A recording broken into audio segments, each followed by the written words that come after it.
Objetivo Hezbollah. Arde la frontera. Más de 200 proyectiles activan las alertas en Israel. Hola a todos, esto es Velum Artis, actualidad militar y geopolítica. Y hoy vamos a hablar del conflicto en Oriente Próximo. No hablaremos solamente de lo que sucedió en Gaza, sino también nos fijaremos especialmente en la frontera norte de Israel tras el día de más intensos ataques por parte de Hezbollah con cohetes y drones. Según unas fuentes, en las últimas 24 horas se lanzaron más de 200 cohetes y 16 drones de grandes dimensiones, de los cuales 11 fueron destruidos por las defensas antiaéreas israelíes.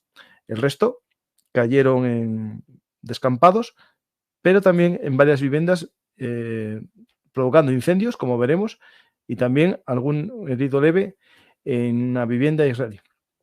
Vamos a intentar explicaros qué puede suceder en esta zona norte, que durante mucho tiempo se está hablando de que se puede intensificar o escalar la confrontación entre Israel y Hezbollah con una posible invasión terrestre por parte de Israel. Vamos a ver si es posible, si sería factible o deseable para el propio Israel ese escenario. Vamos a intentar explicarlo y, como siempre, en los programas de Hablamos busco vuestra participación y, por lo tanto, yo iré comentando cosas, pero también podéis ir preguntando y yo intentaré ir sobre la marcha dando respuesta o intentando darla, mejor dicho, según me la vayáis planteando. Vale. Empezamos.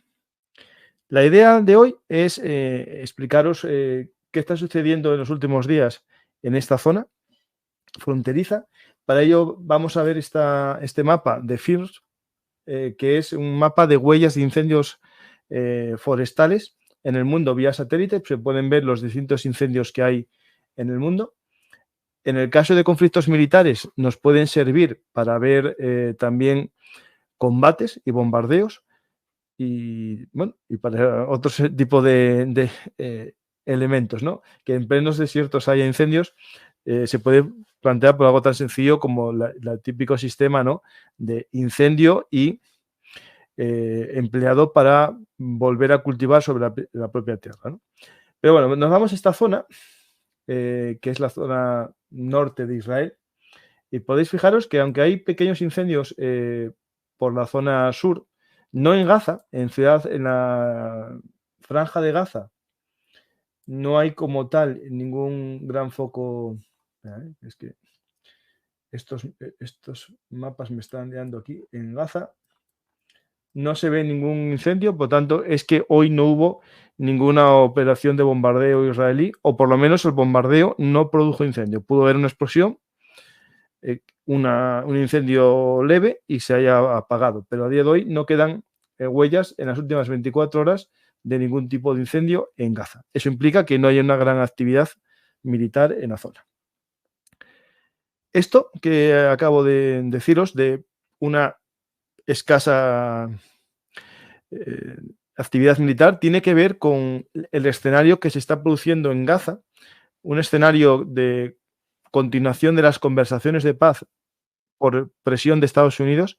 Se intenta que las dos partes, Hamás e Israel, cedan para lograr un alto el fuego. Aquí, el escenario que se está hablando es que, por un lado, Hamás pide que primero sea el alto el fuego, que se establezca la negociación y la reconstrucción de Gaza por parte de Israel y después se hable de la liberación de rehenes, algo que Israel no plantea así. Primero, una liberación parcial de rehenes, el alto el fuego y después se escale un calendario de liberaciones de rehenes, ¿no? Esto está haciendo que el alto el fuego no llegue. Hay que entender que este conflicto ya se está alargando mucho, tanto para Israel con 300.000, bueno, 350.000, si vamos al total de reservistas, que no están haciendo su actividad económica habitual, por lo tanto, no están aportando riqueza al Estado y no puede prolongarse mucho tiempo una situación como esta. Por otro lado, Israel tiene un problema, que es que su compromiso con el pueblo al comenzar la operación terrestre en Gaza era acabar con Hamas. Y eso le limita o le impide negociar un alto el fuego sin unas condiciones muy estrictas para Hamas. Estados Unidos, lo que dijo hoy la administración Biden era lo siguiente: Hamas, tras los 8 meses de combates, ya no es una amenaza para la integridad territorial de Israel, y por lo tanto lo que tiene que hacer Israel es realizar actividades o acciones de castigo, pero de pequeño alcance, es decir, no combates como vimos durante los meses anteriores, con gran apoyo artillero y ataques con aviación, y posteriormente combate urbano una vez que estaba destruido y desurbanizada la zona. Lo que propone es más bien acciones de tipo ya policial, un poco como una fase de ocupación militar. Ahora lo que tenemos que ver es si a Israel le interesa ocupar el territorio, tener puestos de control en el interior de Gaza, y desde allí, cuando vea un objetivo, cuando vea un rehén, realizar una operación de ataque muy limitado, es decir, una operación más de cirujano. Eso lo veo complejo, pero bueno, es un escenario que se plantea y que Estados Unidos es el que está proponiendo a Israel, y eso está también un poco en la causa de que este mapa no nos refleje en este último día bombardeos importantes en Gaza. Vamos a ver una cosa interesante hablando de Gaza, que es nuevas noticias que tenemos sobre la operación Arnón, que creo que os van a interesar. Ya aquí hicimos un programa en Velum Artis sobre esta operación, pero creo que podemos aportar más datos que son de vuestro interés seguro. Voy a poner en pantalla el programa que hicimos sobre la operación Arnón, para que si no lo visteis le echéis un ojo. Está disponible también en podcast, por lo tanto podéis escucharlo en podcast o verlo en YouTube. Esta operación Arnón, de la que ya os hablé en profundidad en este programa, sabemos que estuvo la Yamán, que es la policía contraterrorista de la Guardia de Fronteras israelí, de la Policía de Fronteras. Sabemos que estuvo también varias operaciones de unidades del Dudeban, que es lo que ahora os quería contar. El Dudeban es una unidad de Misharabim. Los Misharabim, o las sombras, los Mistarabim, son unas unidades tanto de la policía como del ejército, especializadas en infiltrarse en territorio palestino para recopilar información en muchos casos, o en otros casos realizar una misión de eliminación o de detención de enemigos del Estado israelí. Estas unidades del Mistarabim, es decir, unidades de sombras, están formados por unidades de las Fuerzas de Defensa de Israel y también de la Policía de Fronteras de Israel.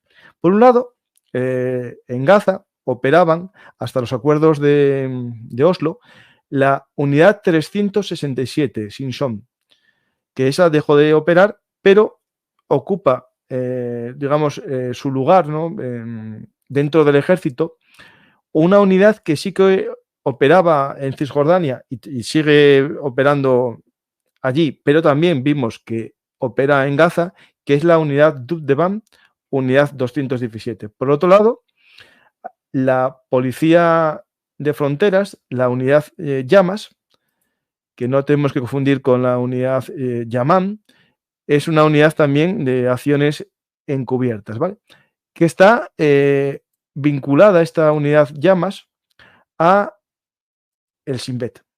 Es decir, es una unidad de la policía vinculada al servicio de contraespionaje estatal. Por otro lado, tenemos las unidades Metzada, una unidad de élite del Servicio Israelí de Prisiones, que también tiene unidades de Misrabim. Pero estas unidades de Misrabim las tiene para adentrarse dentro de una prisión, simular que es un detenido palestino para sacar información. Se ve muy bien en Fadwa, en un episodio en el que uno de los personajes se mete en una cárcel y se hace pasar por palestino. Bueno, de hecho le pillan por un error en un postre.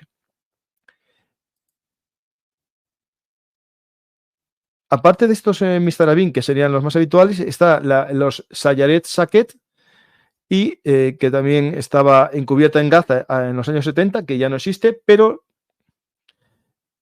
su espíritu deriva en todas las demás unidades de Mistarabim. ¿Por qué os hablo de los Mistarabim? Porque hay ya relatos y pruebas de que se sabía desde el 12 de mayo que había un chivatazo de que existían 4 rehenes israelíes en la zona del campamento de refugiados de Nuseirat. A partir de ese día, el Shin Bet con la inteligencia militar comienzan a buscar información en esa zona. Lo primero que hacen es enviar un equipo de Mistarabim a esta localidad. ¿Para qué? Para recopilar información, sino también verificar que los prisioneros que habían dado información era cierta esa información. Durante 19 días estuvieron realizando de forma coordinada varios grupos de sombras la siguiente información. En primer lugar, localizan que Noa Argamani está retenida en una vivienda en un primer piso y que los otros 3 rehenes, no saben muy bien quién son en este momento, están a 800 metros en otro edificio en un tercer piso. ¿Qué se hace? Una vez que se tiene esta información más o menos asegurada, se envían unos grupos para verificar la información. El primer grupo está formado por soldados encubiertos, varias mujeres vestidas con hijabs y largos vestidos negros, que fueron enviados al campo de Nuseirat, fingiendo ser 2 familias de Gaza que buscan una casa más grande en Nuseirat. Es decir, son de Gaza City, que escapan de bombardeo, tienen un cierto dinero para pagar un alquiler y lo que hacen es intentar buscar, ¿no? Una vivienda cerca de los rehenes. Cuando les empiezan a preguntar, lo que dan como excusa es eso, que escapan de los mortíferos bombarderos del ejército israelí. Un lugareño que confía en ellos, sin saber muy bien quién son, les busca una vivienda para alquilar.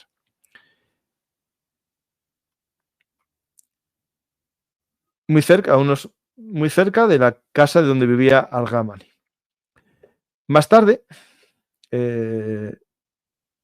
estos agentes encubiertos, cuando ya están viviendo un tiempo en ese barrio, empiezan a buscar la información y se dividen en 2 grupos. Uno de los equipos está formado por 2 comandos. Un hombre vestido con ropa, digamos, gazatí, y una mujer vestida con un largo vestido negro y un hijab. Comienzan a marchar hacia el centro médico Al-Auda, donde saben que muy cerca de ahí está Noa Argamani. Empiezan a cazar información, ver rutinas de vigilantes y también un poco ver que existe, ¿no? Una zona para una posible evacuación, rutas de evacuación y demás. Tras ellos, para darles cobertura, van 4 hombres armados digamos, del ejército también de Israel, pero sin uniformes militares. Otro segundo equipo, formado por 4 mujeres vestidas con ropas musulmanas, donde llevaban unas bolsas como simulando, ¿no?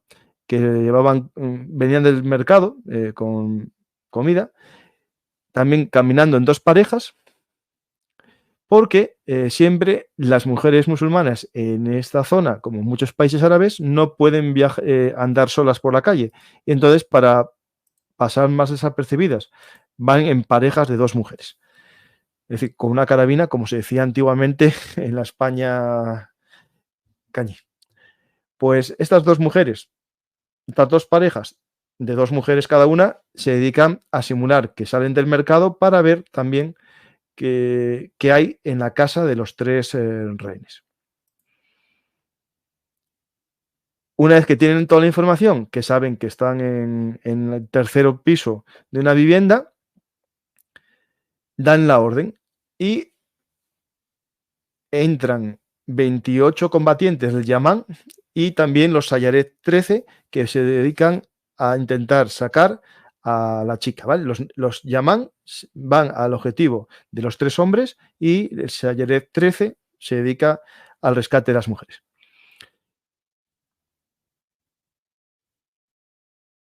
Cuando se sabe que ya se va a hacer la operación y ya se entrenaron los miembros de los equipos de antiterrorismo en edificios similares a los que van a ser el centro de la operación, se da la orden el jueves 5 de junio a los agentes encubiertos que se retiren.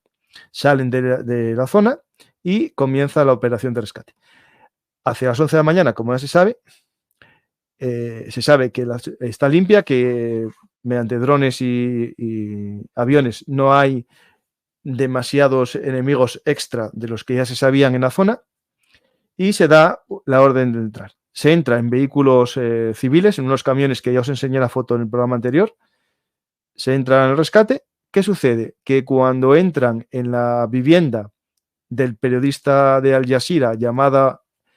Bueno, el padre es el doctor Ahmed Al-Jamal, un médico activista de Hamas, y el hijo es Abdullah Al-Jamal, un periodista que colabora, ¿no?, habitualmente tanto con Hamas como vocero, como con Al Jazeera.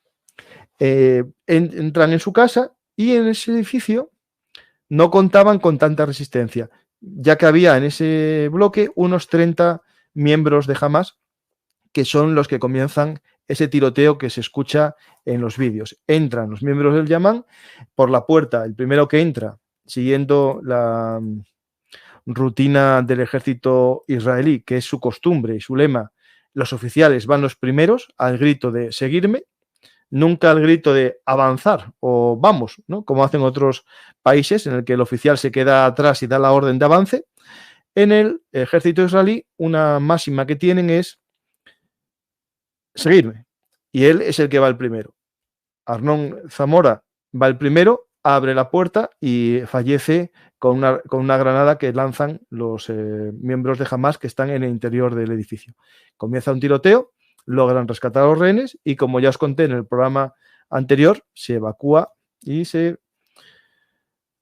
a los 3 hombres en un helicóptero de transporte y en un Sea Stallion, si no recuerdo mal, y a la chica, que son el Sayaret 13 los que lo rescatan, en un Black Hawk.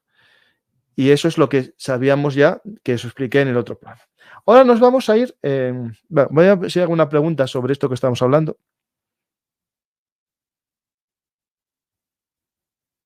¿No sería bueno para Israel adoptar la estrategia de bases subterráneas? Si una táctica del enemigo prueba su eficacia, ¿es válido adoptarla? A ver, Israel puede adoptar el sistema de tener algunas bases subterráneas para los aviones, sí, lo puede tener. ¿Por qué no lo hace Israel? Porque Israel confía en su sistema de defensa antiaérea, digamos, en las 4 capas de cebolla que tiene para defender su sistema aéreo, tanto de los misiles hiperbalísticos, hipersónicos, perdona, de los balísticos y de los drones, ¿no?, en esa cúpula de hierro y los demás sistemas, ¿no?, que tiene implementados. Ha salido imágenes de tropas de Israel tirando con catapulta. Vale, eso lo voy a contar ahora, porque está en mi Twitter. Paco, ¿qué tanto apoyo real tiene la causa palestina ante la opinión pública occidental? He hablado con gente de varios países y me da la sensación que a la mayoría no le importa. A ver. Vamos a intentar más o menos explicar que siempre en la historia al que más se le oye es al que más habla. El que está callado no se le oye, no tiene ni voz, ¿no? Esto es la sociedad, ¿no? La más media, reproduce el pensamiento no más habitual, sino el más sonoro. La mayor parte de la población española, tanto del caso de Ucrania como del caso de Israel, está ahí como fondo de su vida. Está ahí. Sí, salen los telediarios, pero pasa que voy a ver el partido de fútbol del día siguiente, ¿no? La mayor parte de la población no le importa nada de lo que aquí en Bellum Artis hablamos, ni la historia ni la geopolítica. Otros, como el que tiene hemorroides, las sufre en silencio. Mucha gente tiene un pensamiento que no lo cuenta porque no es el más el pensamiento más políticamente correcto, ¿no? Puede ser el más habitual, pero no es el más políticamente correcto. Y después otros tienen un mensaje que gritan, exclaman y parece que es el más habitual. Es decir, si yo salgo a la calle yo solo y grito muchas cosas, grito, todos los asturianos nos gusta el bollo de chorizo y hago una manifestación con amigos míos manifestándome por el bollo de chorizo, no implica que todos los asturianos prefieran el bollo de chorizo al cachopo, ¿no? Estoy poniendo ejemplo de comida, pero podéis ir a cualquier cosa. La mayor parte de la gente no participa en manifestaciones de este tipo, no gritan ni ponen emblemas de este tipo, pero lo que sale en los medios de comunicación son los más activos. No sé si me estoy explicando bien. Yo creo que la mayor parte de la población española ni le importa este conflicto, y a los que le importa puede que no estén de acuerdo con lo que expresan los grupos políticos que más gritan en las calles, ¿no? No sé si me estoy explicando. Es decir, no todo el mundo está a favor de Palestina, aunque el gobierno español esté a favor de Palestina, y no todo el mundo está en contra de Israel, aunque muchos griten en las calles desde el río hasta la mar, ¿no? Es decir, yo creo que esto es importante, ¿no? Los políticos tienen sus agendas y la sociedad tiene otras agendas, ¿no? Estos días de tanta cohetería coordinada entre Hamas y Hezbollah, ¿están ayudando algo USA para detenerlos? A ver, yo creo que voy a poner, es justo lo que vamos a empezar ahora con la cohetería, y después hablaré de la catapulta, ¿vale? Voy a poner varios vídeos de todos los cohetes que se están lanzando.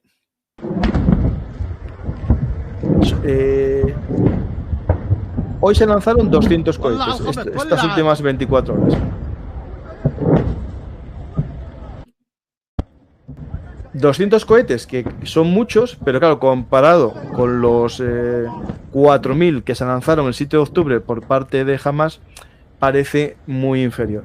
Pero sí que es cierto que es la mayor escalada de lanzamiento de cohetes por parte de Hezbollah en los últimos, desde el comienzo del 7 de octubre. Es decir, ellos empezaron, Hezbollah el 8 de octubre empezó a atacar. Y dicen que es el día de más intensidad. Voy a poneros alguno más. Aquí podéis ver varios ejemplos de estos vídeos y también cómo funciona, en este caso, la cúpula de hierro para detenerlos. La cúpula de hierro funciona muy bien contra estos cohetes, porque al ser cohetes y no realizar un vuelo de tipo, digamos, errático, va en una parábola, se puede calcular muy bien la trayectoria. Y por tanto son casi todos detenidos por la cúpula. ¿Qué sucede? Que parte de ellos, cuando son destruidos o posteriormente cuando impactan, como no tienen un buen sistema de guiado, no caen en un lugar estratégico, sino que caen en descampados. Y eso es lo que produce la gran intensidad de fuegos que tenemos en la zona norte de Israel, ¿vale? Voy a poner ahora de nuevo el mapa. Y si os fijáis, hay muchos incendios al norte, ¿no? De este lago Tiberíades, que sí, es el lago Tiberíades esto, sí, en la zona de los Altos de Golán. ¿Vale? Voy a poner un mapa, porque esto hay que verlo también con perspectiva de la historia.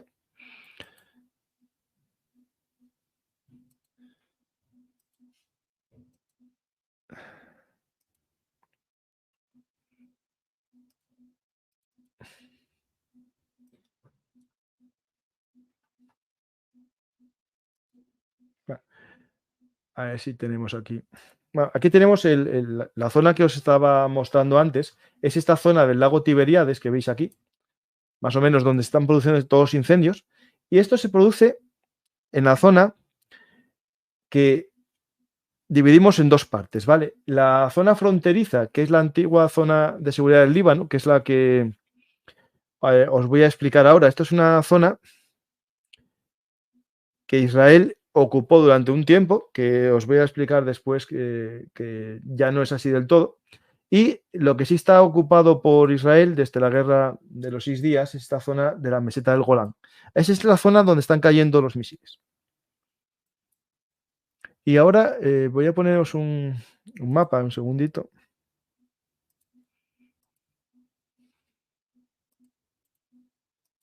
Del ISW, en el que podéis ver, no sé si estáis viéndolo ya. Aquí lo podéis ver. Es un mapa de ISW, en el que podemos ver un poco esta zona de ocupación militar israelí de territorios que eran, digamos, palestinos, que ahora están en manos del Líbano, o sea, del Líbano que están ocupados por Israel.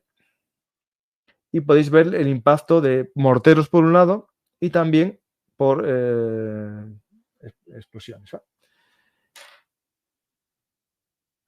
Aquí tenéis los 200 proyectiles que os hablé antes, gran parte de ellos de mortero.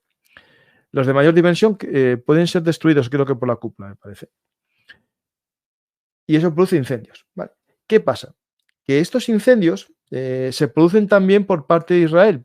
Y vais a ver el mapa de incendios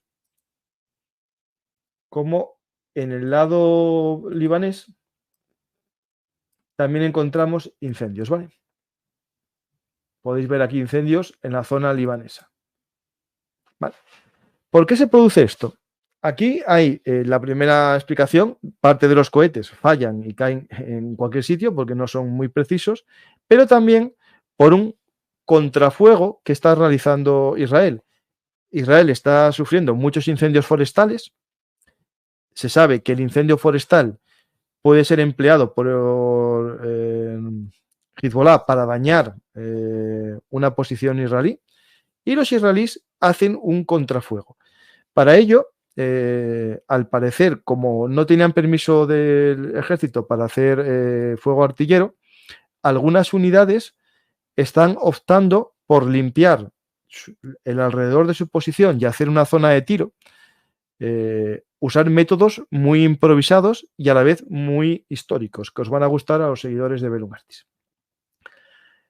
Aquí en mi canal de YouTube muestro cómo unos soldados de Israel crean un trebuchet, un trabuquete, un sistema, digamos, de asedio medieval, no de torsión, sino de contrapeso, en el que lanzan proyectiles de fuego por encima de la muralla de su zona, ¿no? Es una especie de puesto avanzado y tiene una muralla.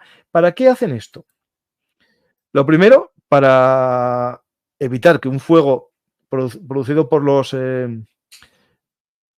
miembros de Hezbollah vaya contra ellos y les lleve el humo, aprovechando que ese momento el viento tira hacia el norte, hacen el incendio para que vaya el humo hacia otro sitio y aprovechan y limpian esa zona. Después os explicaré más cosas sobre esto. También crearon otro sistema, que aquí están practicándolo, que es el lanzamiento de flechas incendiarias. Alguien dirá, ¿pero por qué está disparando una flecha incendiaria contra sí mismo? Lo está haciendo para practicar. Y ahora es lo que os voy a explicar. Pero no solamente este sistema, sino que también están practicando sistemas de mortero neumático, es decir, un mortero de aire comprimido, lanzando botellas tipo cóctel Molotov, como vais a ver en este fotograma. Aquí podéis ver en el fotograma cómo están probando un sistema neumático con un compresor y con botellas de gasolina. ¿Para qué? Ya alguien preguntará, pero claro, ¿esto para qué lo hacen? ¿No? Pues esto es un método que lo están haciendo porque en ese territorio de la frontera entre el Líbano e Israel es una zona muy montañosa, con muchas colinas y con mucho arbusto. Son zonas con mucho arbusto y mucho árbol que ocultan las bocas de los túneles y también de las pequeñas cuevas que tienen creadas en todos los valles y en todas las colinas Hezbollah. Saben que usan estos sistemas boscosos y de arbustos para ocultarse y hacer emboscadas, y el objetivo de estos sistemas incendiarios es limpiar la zona para un posible avance israelí, hacerlo sin miedo a que de entre los arbustos salga un RPG o te ataque un grupo de hombres armados en una emboscada. Todo eso lo aprendieron en la guerra fallida, entre comillas, de Israel contra Hezbollah en el año 2006. Este libro de Renaud Girard está muy bien, no es un libro militar en sí, es más bien político periodístico, ¿no? Empieza a explicar un poco los motivos de esta guerra del 2006, que es la liberación de unos militares secuestrados, y cómo que Israel ganando la guerra pierde. ¿Por qué gana? Porque militarmente consigue sus objetivos, que eran liberar a los rehenes, pero políticamente pierde porque su objetivo era eliminar a Hezbollah, cosa que nos recuerda a lo que está pasando con Hamas.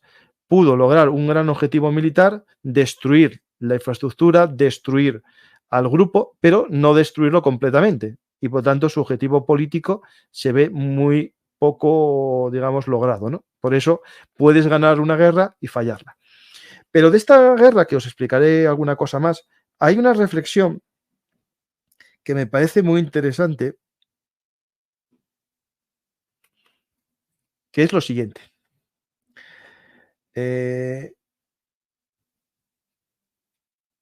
Hay una aldea libanesa que se llama Bin Jebail, en la que hay una serie de combates y se producen muchos daños en la población civil. Y los israelíes en esta localidad de Bin Jebail logran avanzar, logran sus objetivos. Y ahí las siguientes reflexiones sobre el ataque a esta pequeña localidad, ¿no? Los jefes de nuestro ejército nos han contado durante años que solo había que juzgar sus resultados. Por el momento estos son decepcionantes. Y ahora va la reflexión. En Bin Jebail, el ejército israelí ha sentido en sus carnes cuál es la estrategia militar islamista. La fuerza de Hezbollah es que sus objetivos no son territoriales. Me explica un oficial superior israelí, que quiere permanecer en anonimato. Hezbollah nunca se aferra al terreno.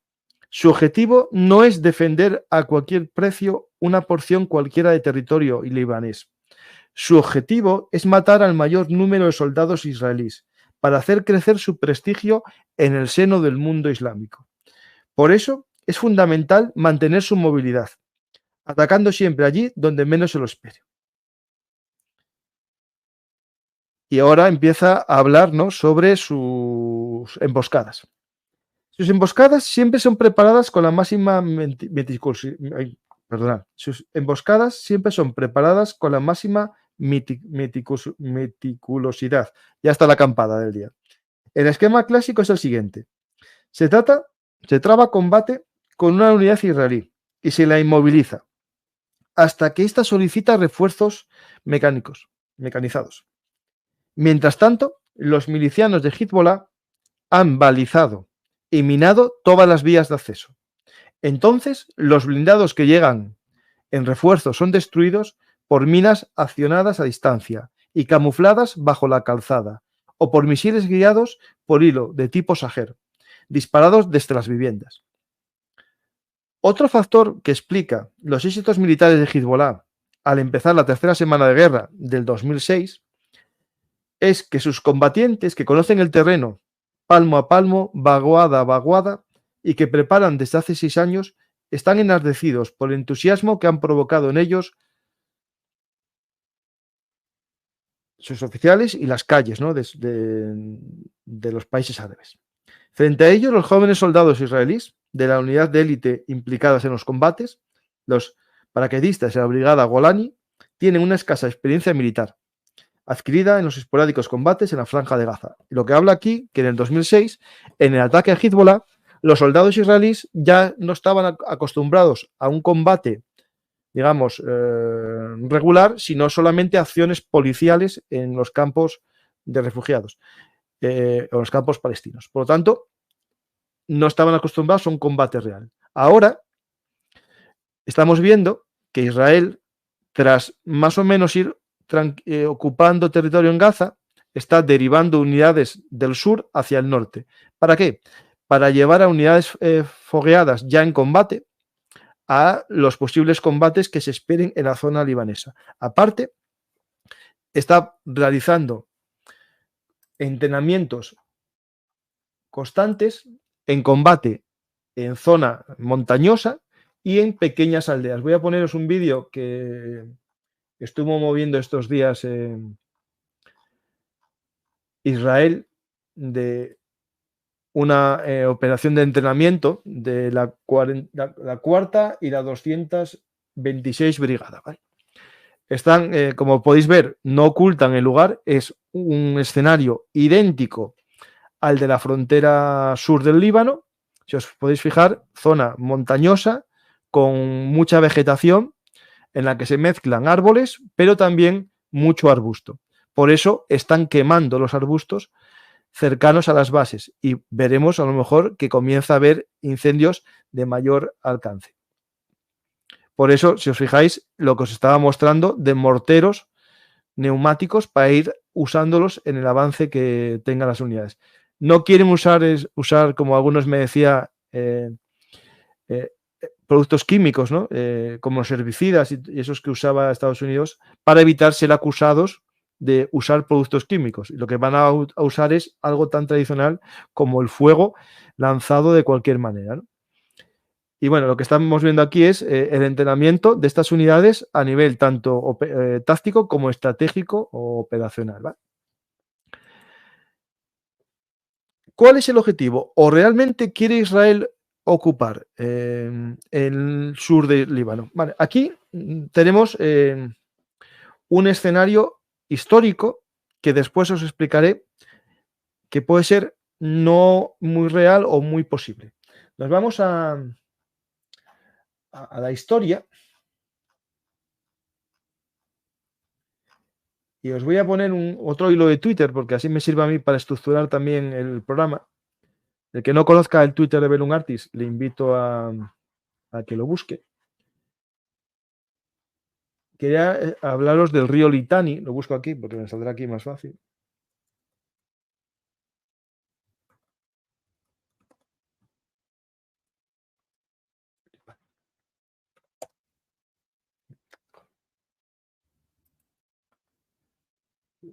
Uy, no me sale, lo puse bien. Está bien.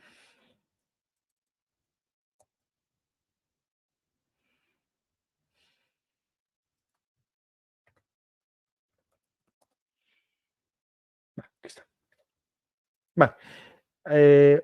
Esto es, si lo veis aquí, tenemos un poco un mapa, ¿no?, de la zona sur del Líbano y hay una especie de barrera psicológica, un colchón que Israel tiene desde hace mucho tiempo en mente y ya lo soltó y ahora hay gente que habla de un intento de recuperarlo, que es el margen o el río Litani, la orilla izquierda, como establecimiento de una franja de seguridad. Tras el 2006, que Israel logra su objetivo de recuperar los rehenes, también logra que se haga una fuerza de interposición de la OTAN, de las Naciones Unidas, perdonad, en esta zona sur del río Litani. Pero parece, o viendo lo que estamos viendo, que no hay gran éxito en esta operación de interposición en la que está España, y España tiene soldados y lidera esta operación. No se logra la paz porque ni Hezbollah la quiere e Israel tampoco se va a dejar golpear desde esa zona sin devolverla, ¿no? Por lo tanto, ¿qué puede pasar aquí? Vamos a la historia, ¿vale? Y aquí tenemos que el río Litani, que es un río importante para ambos contendientes, y hay que recordar una cosa, que es la importancia estratégica y geopolítica del agua. Cuando alguien diga que Israel renuncie a los altos del Golán, Israel lo veo difícil que renuncie a los altos del Golán por dos motivos. Primero, tiene un interés defensivo, ¿no? Por un lado, para ellos es un colchón, como lo voy a explicar ahora, pero también los altos del Golán son el nacimiento de los ríos que dan agua a todo el sistema hidráulico israelí. Y una vez que tú tienes el control del grifo, es difícil que lo entregues a otro para que te corte el grifo, ¿no? Es decir, hay que entender esto, ¿no? Israel sabe que el grifo de su agua está en los altos del Golán y si lo devuelve a Siria, Siria tendría el control del grifo de Israel, ¿no? Lo veo complicado que Israel ceda por ese lado. Pues tenemos este río Litani, que es lo que yo os quiero explicar ahora, ¿vale? Vamos al río Litani. Esta zona de unos 10 kilómetros de profundidad ya estuvo controlada por Israel desde el año 1985 hasta el 2000. Al principio, todo surge en el conflicto, ¿no? Interno o la guerra civil libanesa, en la que las facciones cristianas falangistas se enfrentaron a la OLP y en ese combate el ejército de Israel cuenta con el apoyo y la colaboración de un general libanés cristiano que crea un ejército y un gobierno, ¿no? En la zona sur. Durante mucho tiempo, esta zona controlada por el ejército del sur del Líbano funciona autónomamente, pero con una cierta dirección y control por parte de Israel. Cuando cae el gobierno y se unifica todo el Líbano, Israel mantiene un control sobre este territorio desde el año 96 hasta... No, 96 no, espera, de 90, sí, 96, yo creo que fue de 86, perdona, desde el 86 al 2000. ¿Y qué pasa? Volvemos a este libro. A ver si encuentro el párrafo exacto. Aquí está. Vale. Estoy con el libro La guerra fallida de Israel contra Hezbollah. De su invasión del Líbano del año 1982, Israel sacó la siguiente lección. Una potencia democrática llevando a cabo una invasión terrestre va perdiendo progresivamente su legitimidad en tres planos. Internacionalmente se ve rápidamente condenado como potencia ocupante. En el plano interno, en cuanto se cometen los primeros atropellos sobre la población civil ocupada, una fracción de los ciudadanos empiezan a denunciar la legitimidad de esta guerra sucia, llevada a cabo en su nombre. Y para finalizar, la invasión militar no tarda mucho en perder cualquier justificación respecto a las poblaciones ocupadas. Y pone más ejemplos, ¿no? En junio de 1982, los tanques del Sahel fueron acogidos con flores por los habitantes de las localidades chiitas del sur del Líbano, felices de librarse de las milicias palestinas de la OLP, entonces todopoderosas en el país. Sin embargo, pronto fueron instrumentalizados por Hezbollah y no tardaron en volverse contra el invasor israelí. Numerosos generales israelíes consideran que la creación entre 1996 y el 2000 de una zona de seguridad israelí en el sur del Líbano el espacio comprendido entre la frontera noroccidental internacional reconocida y el río Litani fue un error estratégico. Esto no impidió el lanzamiento de cohetes sobre nuestras ciudades del norte y creó una situación colonial que dotó a Hezbollah de una fuerte legitimidad, tanto en el Líbano como en el extranjero. Le remarca el general Brom a Renaud Girard en este libro sobre la guerra de Hezbollah. ¿Qué os quiero decir con esto? Que mucha gente estamos hablando, comentando la posibilidad de que Israel trate de tomar esta franja del río Litani. Pero si nos fijamos en las lecciones de la historia, puede que esto sea un error estratégico que vuelva a dar más relato y más motivación a Hezbollah. Por lo tanto, ¿qué puede hacer? Lo primero es una operación de castigo, entrar, destruir infraestructuras, que en este caso hay pocas. Hablaríamos de túneles, que hay una red de túneles también en esta zona.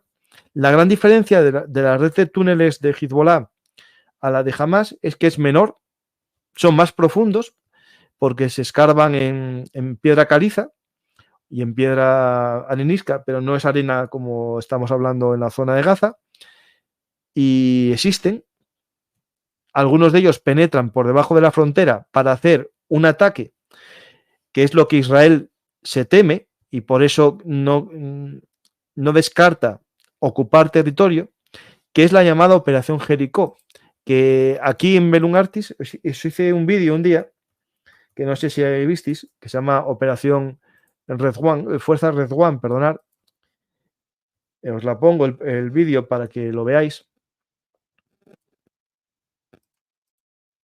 Esta operación Radwan,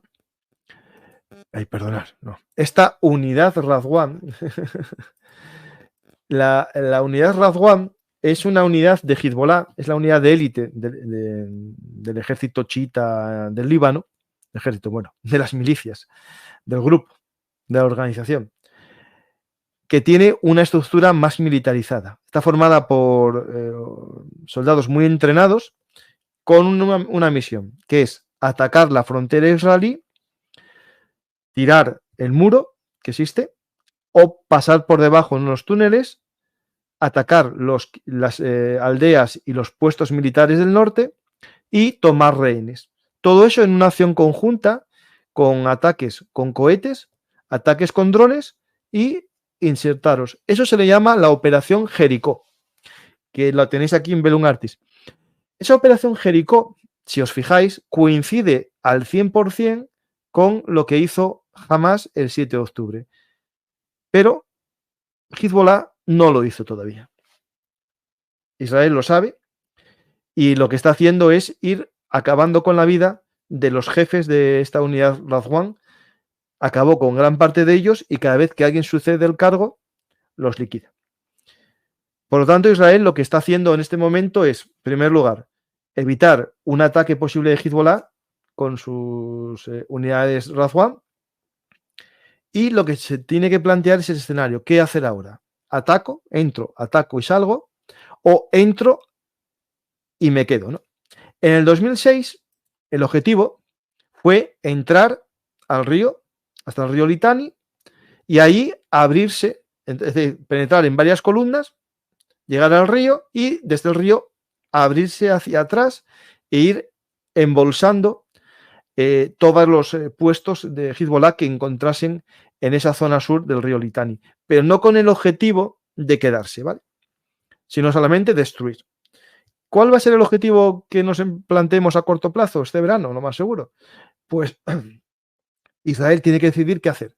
Ocupar otro territorio con población libanesa y encontrarse ante dos ocupaciones. En la zona sur, en Gaza, y otra en la zona norte, en esa zona del río Litani, ¿no? ¿Qué va a hacer Israel? Es el problema que tiene Israel. Viendo las reflexiones del 2006, vemos que una ocupación se le va a complicar porque al ser un país democrático tiene esos problemas que os leí. ¿Qué más cosas os puedo contar sobre esto? Bueno, ¿por qué empezaron ahora los de Hezbollah a volver una escalada? Hezbollah no dejó nunca, en los 8 meses, de lanzar drones y cohetes. ¿Pero por qué lanzó 200 estos días, ¿no? Eso es la pregunta que algunos os hacéis. Vale. La noticia tiene que ver, o todo tiene que ver con esa noticia. La eliminación de Sami Taleb Abdallah, un comandante en jefe de la unidad Nasr en el sureste, en el este del Líbano, ¿vale? El sureste del Líbano. Es uno de los jefes de Hezbollah en la defensa de este sector sureste del Líbano. El que, digamos, el que está más cercano a los altos del Golán y Siria. Era comandante de esta unidad NARS. También planeó el avance y muchos ataques de terror contra el ejército de Israel y los civiles, ¿no? Durante años. Y es uno de los más veteranos mandos del sur del Líbano. En el ataque que hizo Israel contra este hombre también fallecieron varios de sus colaboradores y en respuesta vienen estos 200 proyectiles que lanza Hezbollah contra Israel. Israel, claro, tiene un problema. Tiene a 300.000 habitantes del norte, de las localidades del norte, gran parte de ellos campesinos granjeros de los kibbutz, que son una fuente de alimentos para todo Israel, los tienen refugiados en hoteles de la zona centro del país. Por lo tanto, Israel tiene que pacificar esta zona. El problema es cómo. Una ofensiva directa, una ocupación del territorio del sur del Líbano hasta el río Litani. Pero ¿qué pasó? Ya os leí antes que estaba demostrado que esa ocupación no impedía el ataque. Reduce algún tipo de proyectil que no tienen alcance, pero los grandes cohetes de Hezbollah llegan perfectamente a 300 kilómetros. Por lo tanto, solo reduces unos 10 kilómetros, 15, y eso no te sirve, ¿no? Bueno, vamos a ver qué sucede. No sé si os sirvió esto de resumen y paso a preguntas. Un segundito que paso a preguntas.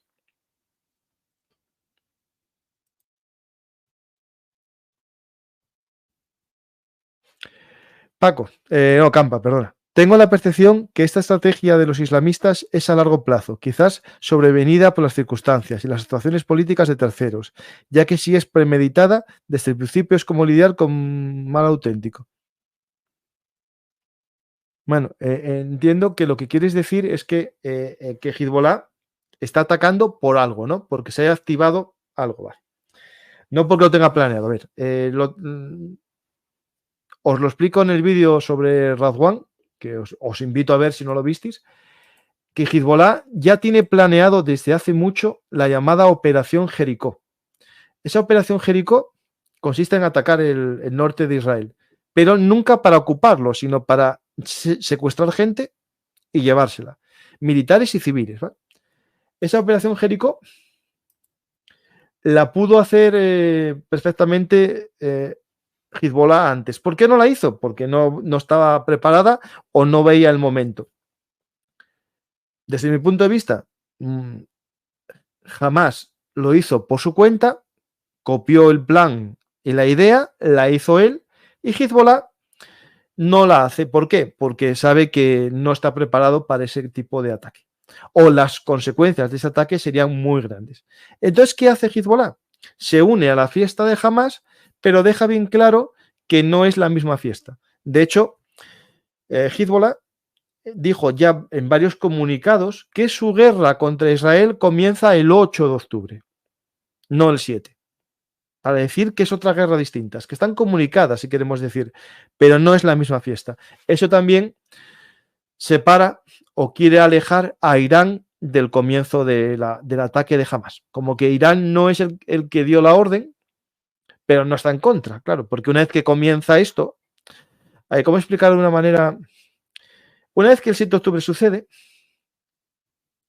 el relato de los pro Hamas es que lo que viene después es todo culpa de Israel, no culpa de su ataque. Es decir, ellos hacen una masacre el 7 de octubre, matan a 1.000 personas y eso hay que olvidarlo.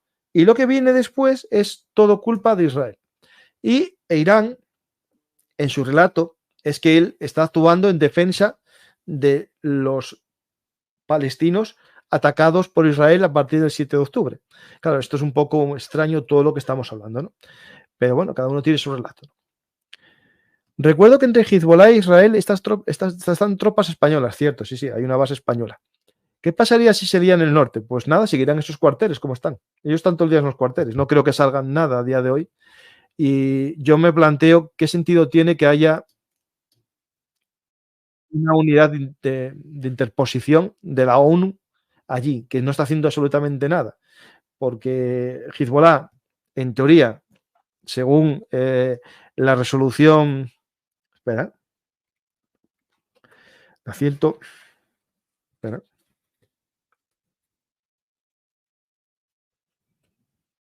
que no me acuerdo qué resolución es, la resolución 1701 es un tema que esa resolución 1701 y otras lo que dicen que es que Hezbollah no es una unidad gubernamental y por lo tanto Israel en aquel momento tenía derecho a eliminarlo o combatir contra ella para restablecer el orden jurídico libanés. Lo que tenemos que entender es que el Líbano, claro, en la evolución política del Líbano, el Líbano es casi es un estado fallido. Tiene más ejército Hezbollah que el ejército libanés. Y claro, eso es una situación extraña, ¿no?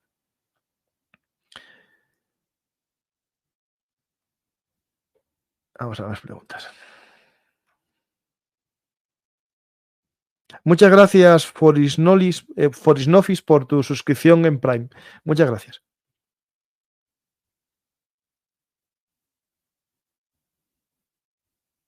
Bueno, el bollo de chorizo, sí, es un. Hay que venir a Asturias a comerlo, sí, sí. Es algo típico de aquí, es un chorizo del rojo metido en un pan y al horno. Es algo que no pueden disfrutar ni los israelíes ni los musulmanes palestinos. Los cristianos palestinos sí. ¿No sería bueno para Israel adoptar la estrategia de... Eso está peor. Estos días de tanta cohetería coordinada entre Hamas y Hezbollah, ¿están ayudando algo USA? Bueno, recordar que Estados Unidos ayuda militarmente, económicamente, en armas a Israel también, y sobre todo en inteligencia. Cuando la operación de rescate se sabe que había un Predator dando vueltas por ahí, estadounidense, dando información. Erdogan quiere ser un Nasser, Paco. Pues sí, pero el problema que tiene que geopolíticamente para los árabes un turco no es como ellos. Es decir, eh, étnicamente Turquía y culturalmente recordar que los otomanos para los árabes fueron sus opresores durante décadas y para ellos que exista un nuevo imperio otomano o un nuevo imperio turco no es algo que les guste. Ellos fueron súbditos del imperio otomano, ¿no? Es verdad que también que fue un periodo de paz, ¿no? Como muchas veces el debate, ¿no?, de los imperios, ¿no? Una vez que el imperio se establece a base de sangre, se crea un momento pacífico en la historia. Una vez que cayó el imperio otomano, las guerras son el pan de cada día en ese territorio.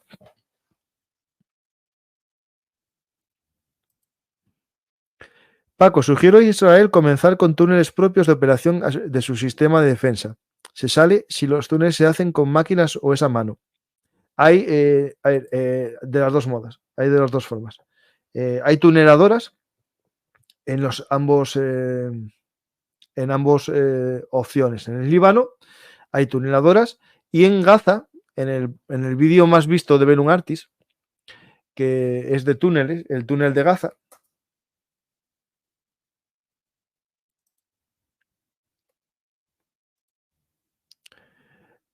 en este vídeo, el megatúnel de Gaza, yo creo que va, espera un momentín, porque este vídeo del megatúnel,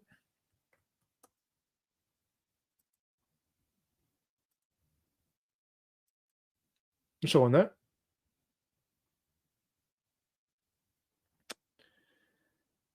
yo creo que va por 300.000 visitas.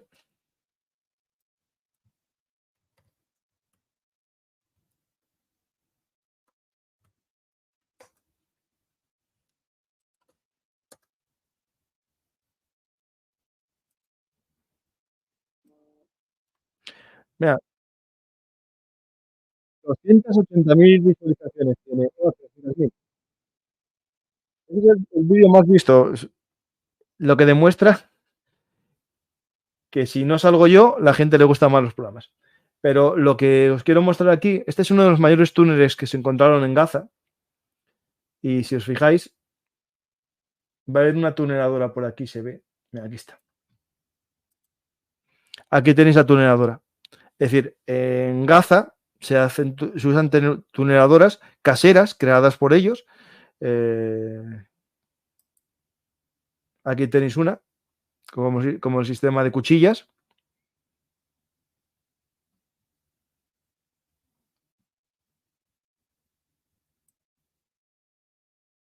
Y la dimensión del túnel, que es un túnel de grandes dimensiones que entra un coche perfectamente. Es decir, sí hay tuneladoras en los túneles de Gaza. Y en los de el otro lado, en los del norte, os voy a poner un vídeo, un segundito. Ahí se lo encuentro.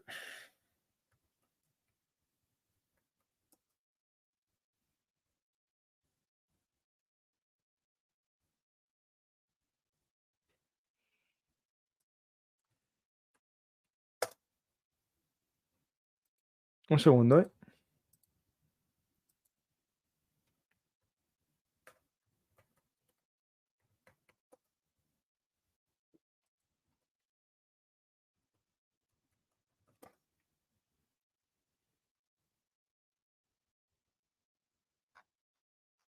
No lo encuentro. Pero ese estaba hecho a martillo neumático, ¿vale?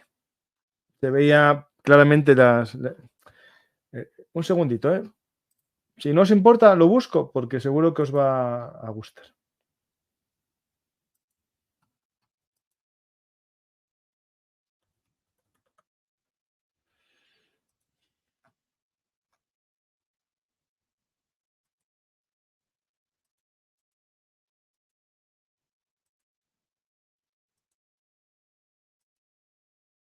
Aquí lo veis cómo está perforado con algún sistema, digamos, de perforación no manual.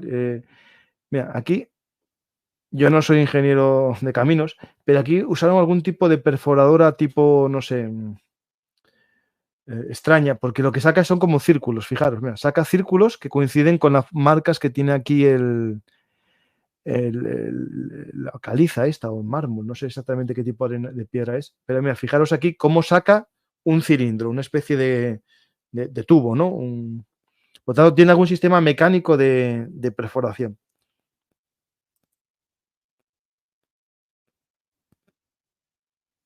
Fijaros, este túnel es de Hezbollah. Comunicaba la zona libanesa con Israel y fue localizada por soldados israelíes, son soldados israelíes que están viendo ese túnel. ¿Vale? Crean un sistema de ventilación, sistema eléctrico, y lo interesante es cómo está perforado, porque esto no es tan fácil de perforar como la arena. Esto es un sistema de roca, ¿no? Ya roca dura.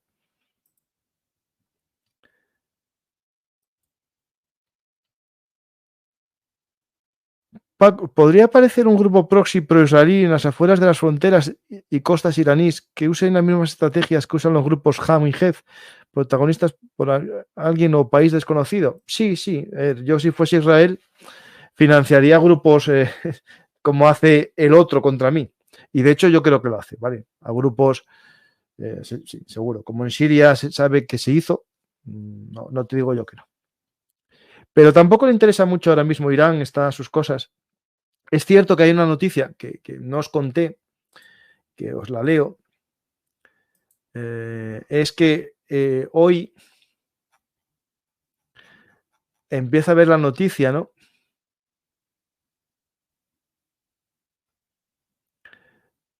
Que continúa ampliando su programa nuclear, ¿no?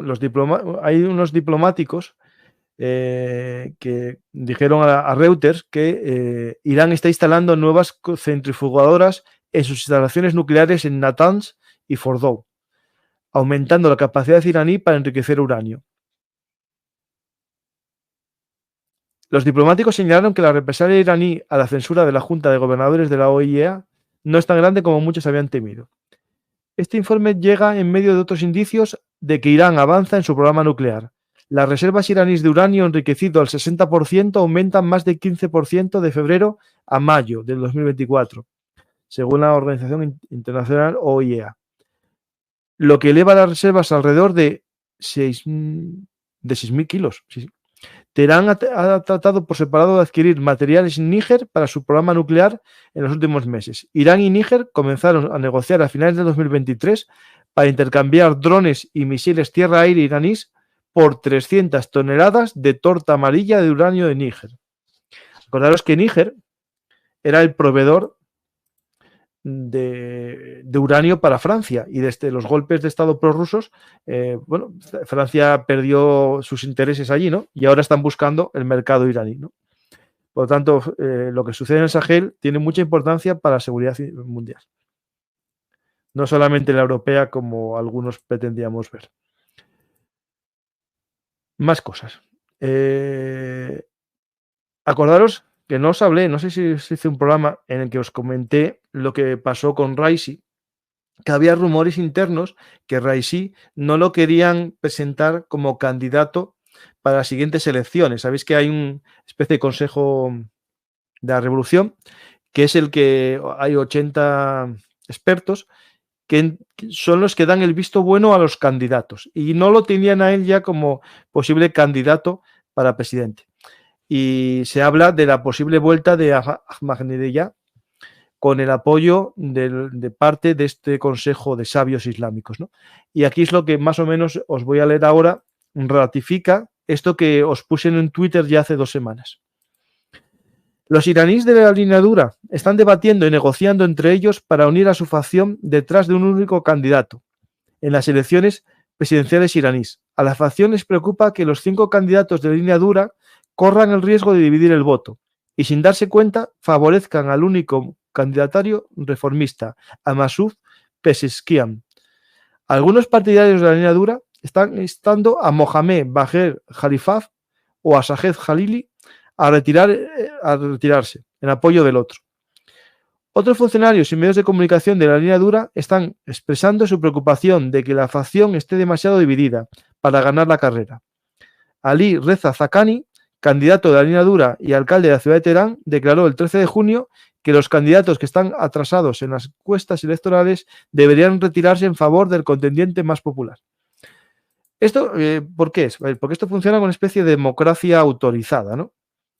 En Irán tú te presentas como candidato, ¿no? Pero esos candidatos tienen que tener el visto bueno del Consejo. Ese Consejo dio autorización a 5 candidatos del lado más conservador y a 1 reformista. ¿Qué miedo tienen los reformistas, los conservadores? Que su voto se divida y eso haga ganar al reformista. Bueno, a ver qué pasa. No creo que gane el reformista. Ya les pasó una vez y al poco les quitaron del poder. Y bueno, quién sabe. Si hay un reformista que aúne a los no votantes, normalmente el problema que tienen las elecciones en Irán es que vota muy poca gente en las ciudades. En las últimas elecciones, si no recuerdo mal, votó el 25%. Eso, si esa gente que no fue a votar, en vez de abstenerse, van a votar al reformista y el voto conservador está dividido entre 5, pues esa es una gran ventaja para un posible cambio, ¿no? Otra cosa es que eso se vea.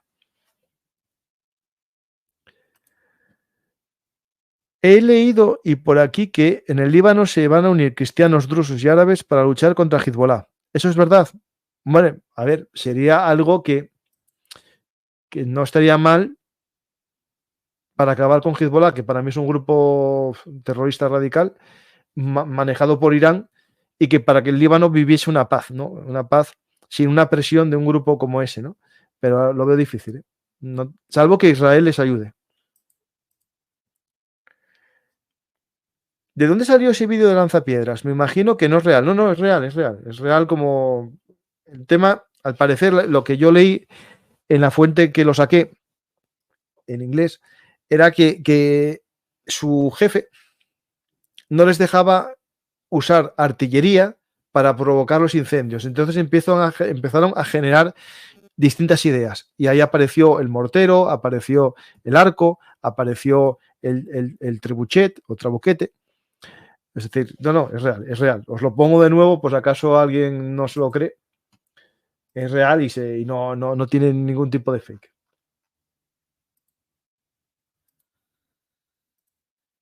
Mira, está muy bien hecho. De verdad que el tío lo hizo muy bien. O sea, con el contrapeso, está sobre un carro. Bueno, está muy bien hecho, de verdad.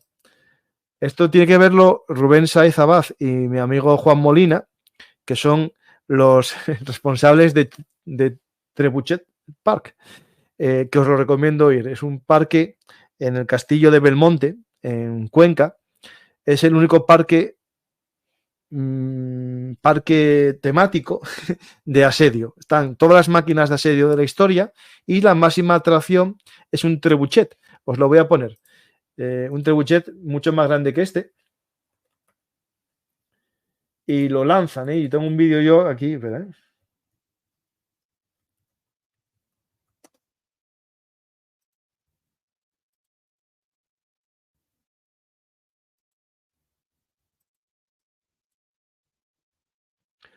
Aquí tenéis el trebuchet, cómo se carga, cómo se está tensando. No tensando, porque aquí lo que hace que lance es el contrapeso, ¿vale? Pero están bajando el brazo.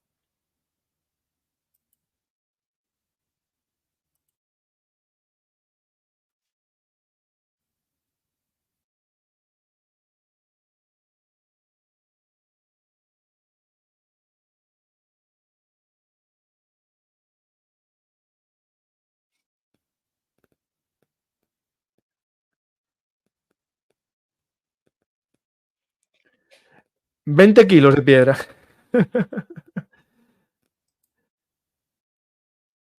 Ahí lo tenéis, si queréis ver y visitarlo, ahí está mi amigo Juan Molina, en Trebuchet Park, que tenéis que ir, está en el Castillo de Belmonte, en Cuenca, y ahí podéis verlo.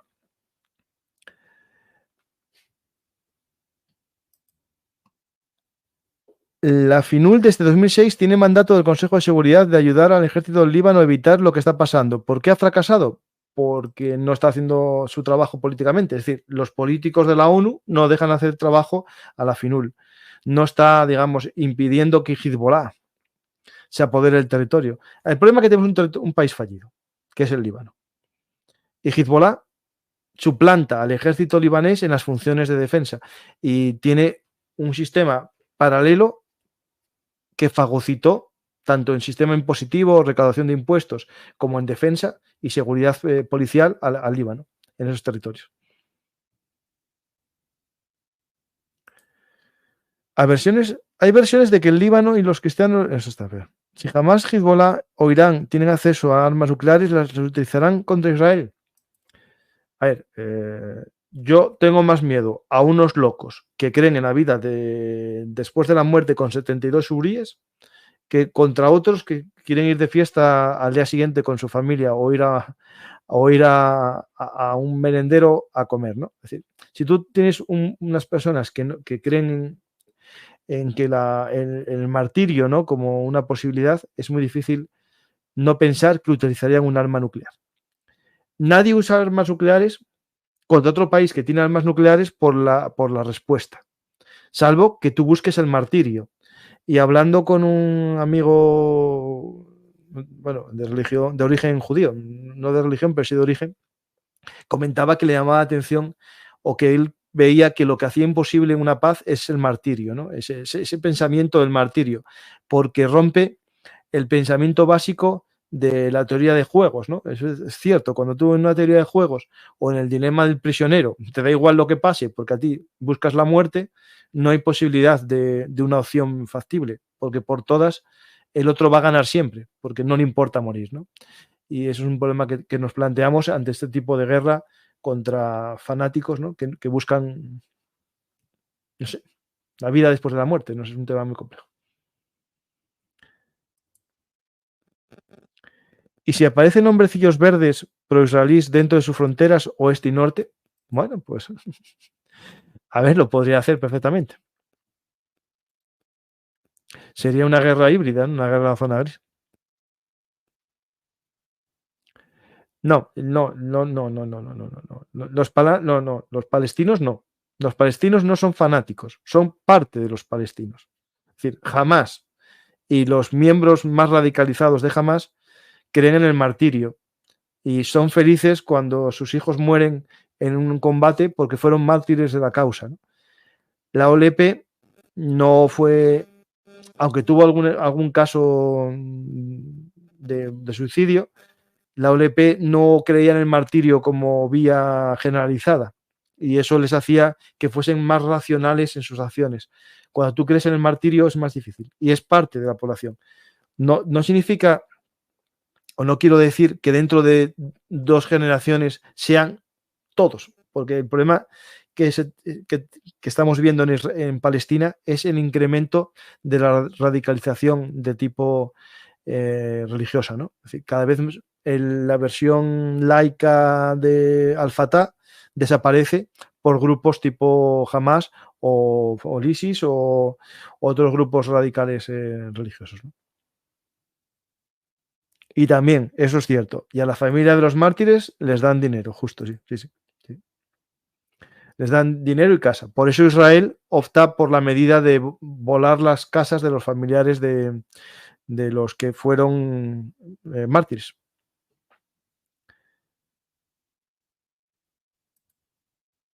Vale. Pues si no hay más preguntas,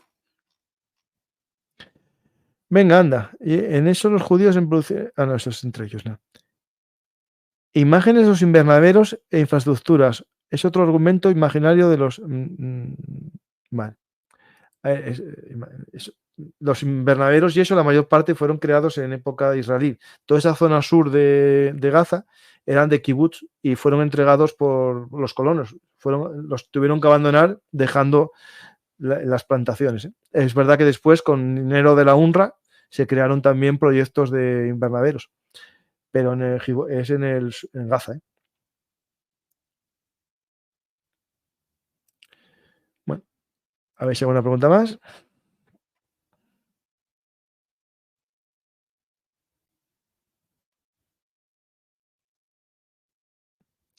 Siempre me pregunto qué hubiera hecho Trump con esto, lo que pasó en Israel. Bueno, en este caso, los republicanos apoyaron las ayudas económicas y militares a Israel, ¿eh? Paco, ¿qué solución ves tú a esta? Pues lo veo, seamos sinceros, difícil o imposible, mientras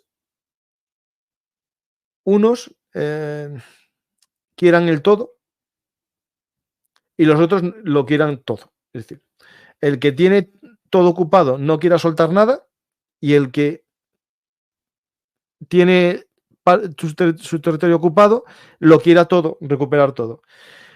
Eso es imposible. Al final, si queremos la paz, ambas partes tienen que perder algo, ¿no? Es decir, los israelíes tendrían que perder el control de ciertas zonas y los palestinos renunciar a la recuperación de todo el territorio completo. Es decir, ni Israel aceptó la división del territorio en el 48, los árabes, no los palestinos, los árabes, no aceptaron en el 48 esa división, hubo unas guerras y nos da ahora un mapa en el que Israel considera ya parte suya unos territorios que en el 48 no eran suyos.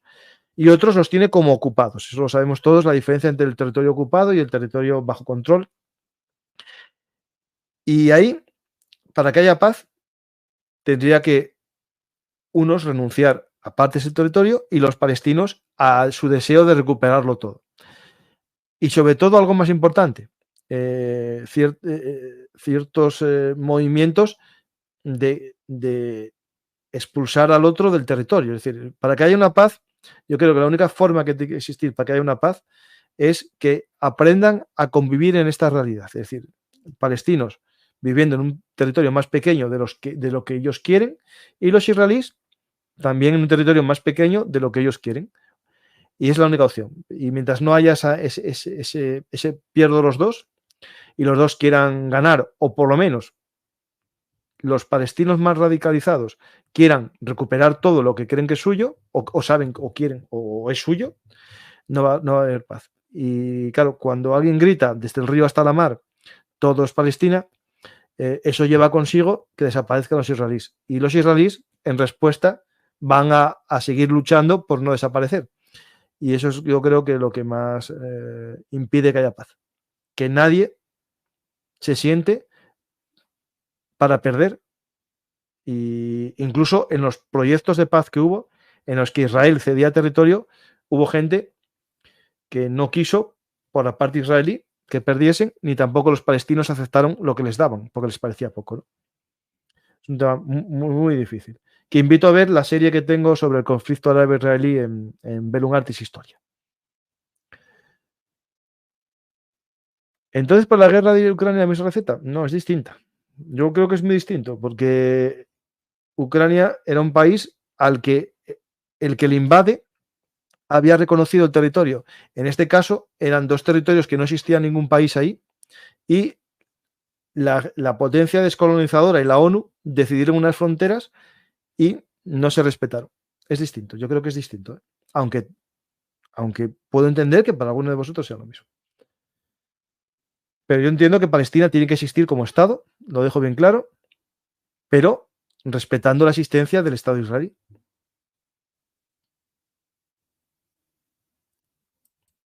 Efectivamente, cuando se pongan de acuerdo, pero el problema es que no es fácil porque hay tantas facciones distintas. Y como decía Golda Meir, no habrá paz mientras los palestinos no quieran tanto a sus hijos como nosotros a los nuestros, ¿no? Es complejo.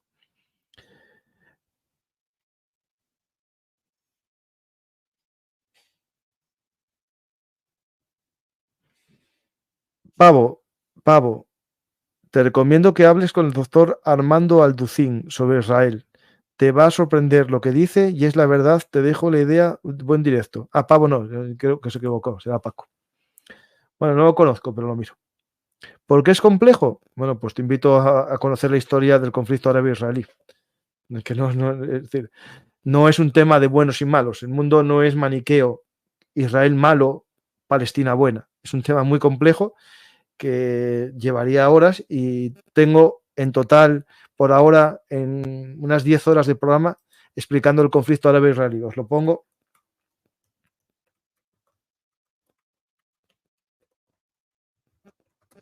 Este primer programa, las raíces del conflicto,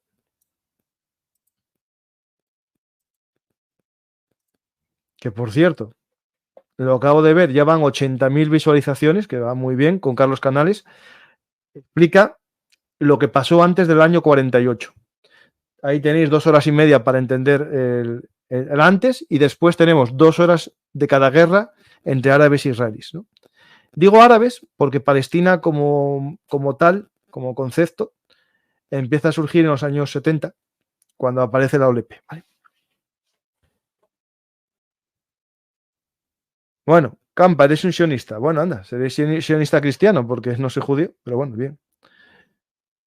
Pues tienes razón, soy sionista. Que se establezca en Jerusalén una capital cristiana, como quieren los sionistas evangelistas. Vamos, seguimos. Yo no tengo ni idea, pero Carlos Canales sabe bastante. ¿Cuánto ha aumentado la población de Palestina en los últimos 10 años? A ver, si no recuerdo mal, Gaza tenía unos 200.000 habitantes en el 48 y ahora tiene más de 3 millones, de 3 millones, o sea que, bueno, yo creo que aumentó.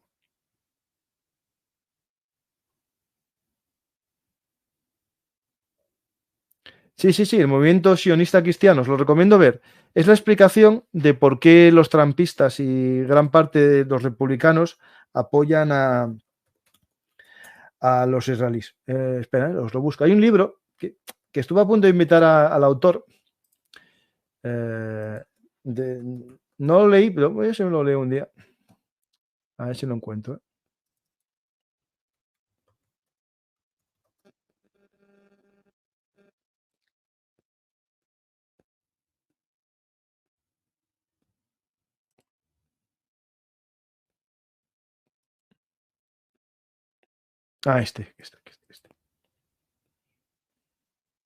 Este.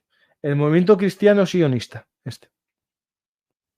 Después hay otro aquí que es sionismo cristiano también. Está ahí también el libro. Y otro aquí, mira.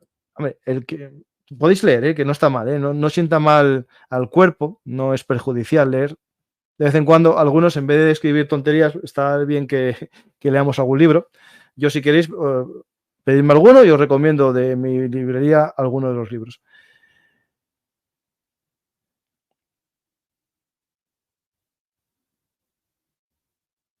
No, a ver, a ver, a ver. Palestina, era uno de los nombres que recibía históricamente el territorio. Palestina fue el nombre que tenía el protectorado británico de Palestina. Pero eso no implicaba que fuese una nación. Ellos no tenían la autodefinición como palestinos. El término palestino para la población no era habitual en los años 20 y 30 para esa población árabe. Ellos se consideraban árabes. De hecho, es el término que usaban ellos para la autodefinición. ¿Vale? Palestina británica también es la Jordania actual. Y Jordania actual, ellos no se autoconsideran palestinos. Ellos se consideran árabes y llaman palestinos a los refugiados de Cisjordania y de la zona, digamos, actual Israel del protectorado palestino. Una cosa es el nombre del protectorado palestino y otra el concepto de Estado palestino, que es otra cosa distinta. No sé si me explico bien.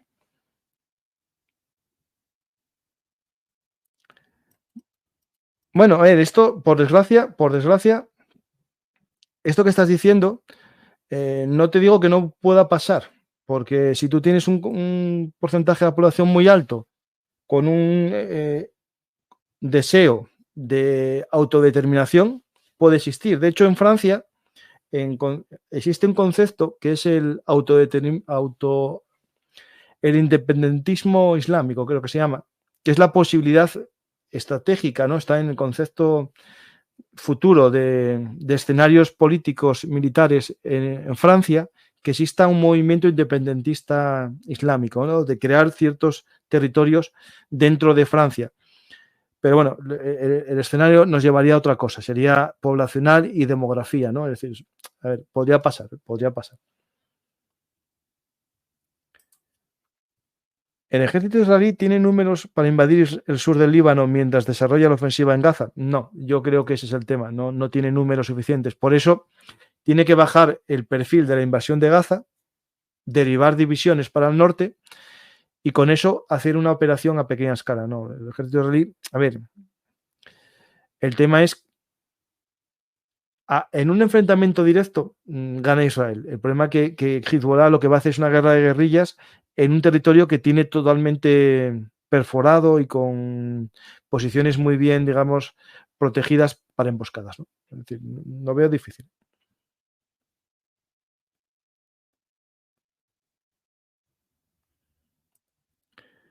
Era para Francisco ese mensaje, perdón. No sé.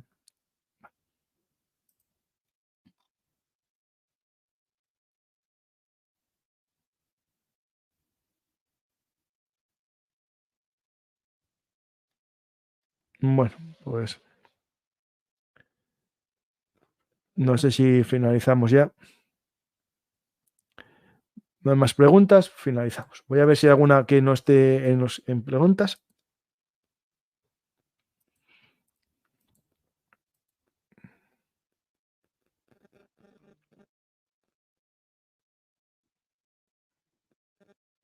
Pues nada, vamos a finalizar ya. Espero que os haya servido este resumen, este programa de Hablamos. A ver si voy sacando algún día tiempo de tantos programas de historia en el canal de Belum Artis Historia Militar. Que, por cierto, en el canal de Historia Militar ya vamos por 70.000 seguidores, que para mí es algo que no pensé que iba a pasar. Y si sois solamente suscriptores del canal de actualidad, os invito a conocer el de historia para entender lo que sucede en este mundo. Es decir, este mundo no es un tema de buenos y malos, es un tema de una gran escala de grises. Y para conocer esa escala de grises y entender el porqué de las cosas, la historia es una buena maestra, ¿no? Y os invito a ver los programas y también, como no, a leer libros. En cada programa recomendamos libros. Hoy os recomendé este.